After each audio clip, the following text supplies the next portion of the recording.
Hey everyone, Harry here. New week, lots of new news. I'm here first to talk about Evan Corcoran's apparent recusal from the Mar-a-Lago investigation. Now, Corcoran is a general player on Trump's legal team. They want him, and in fact, they're denying without specifying the reports of his recusal.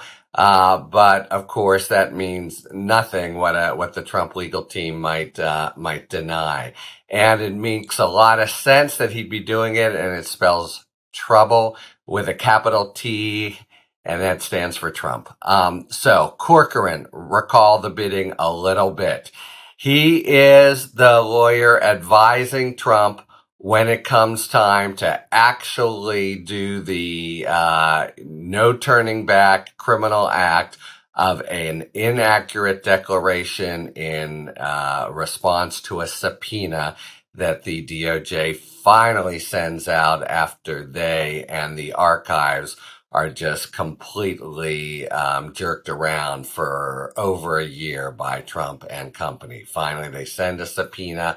And as you have to do with a subpoena, there's an attached declaration saying we've done a diligent search and this is everything.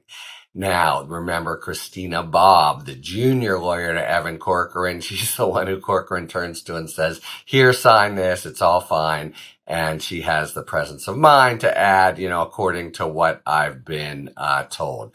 But so Corcoran is the guy who is communicating with Trump just at this point. Trump thinks it's confidential. It's very plausible that Trump is making it clear that he doesn't want to comply. We now have a whole cache of other evidence contemporaneous to that makes it clear that Trump is going through documents, ignoring advice that you have to comply with a subpoena and the like.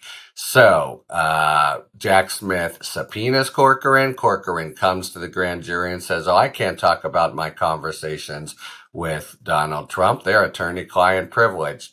Smith goes to court, and the court says, crime fraud exception. It's not the first time that we've heard it, but which might serve to blunt how stunning it is, but it's stunning. Communications between a president and a lawyer, as another court had held vis-a-vis John Eastman, turn out to be not attorney-client privilege because of the crime fraud exception, meaning you listen to these communications and they sound more likely than not in furtherance of a crime, and the crime almost certainly being obstruction in response to this subpoena.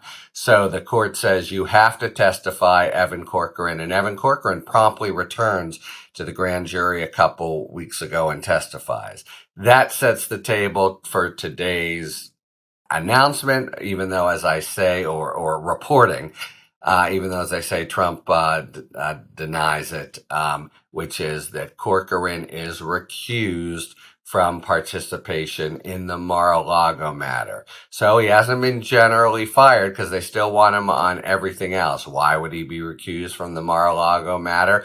Because you cannot be simultaneously a witness and an attorney in the same cause. And what does that mean? That means he's a witness. He's been notified that his testimony is sought and anticipated in a Mar-a-Lago case. And what does that mean? That means first that they're really zeroing in on how they're putting the case together and that he's a big part of it. So that's another indication in support of the Mar-a-Lago case getting ripe and getting within Smith's charging decisions, or Merrick Garland's and Smith's recommendation.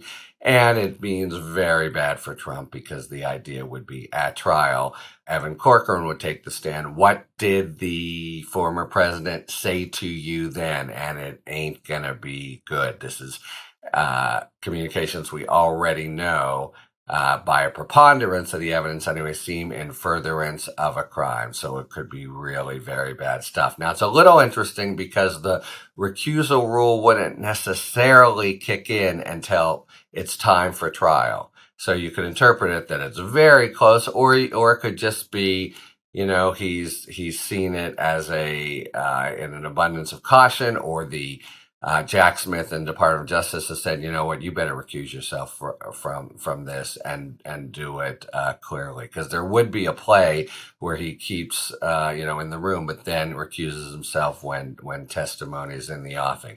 But he has already testified. It may be coming soon, so it is the right move. So lots going on here, but the scorching headline: Corcoran to testify in a Mar-a-Lago prosecution, which seems like it's really taking form. And that testimony is going to be devastating, I would say, for Donald Trump.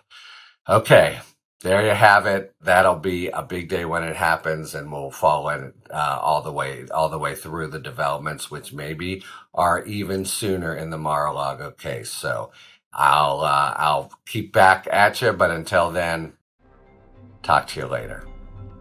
Thanks for tuning in. If you enjoyed this video and other Talking Feds content, please take a second to like and subscribe. Talk to you later.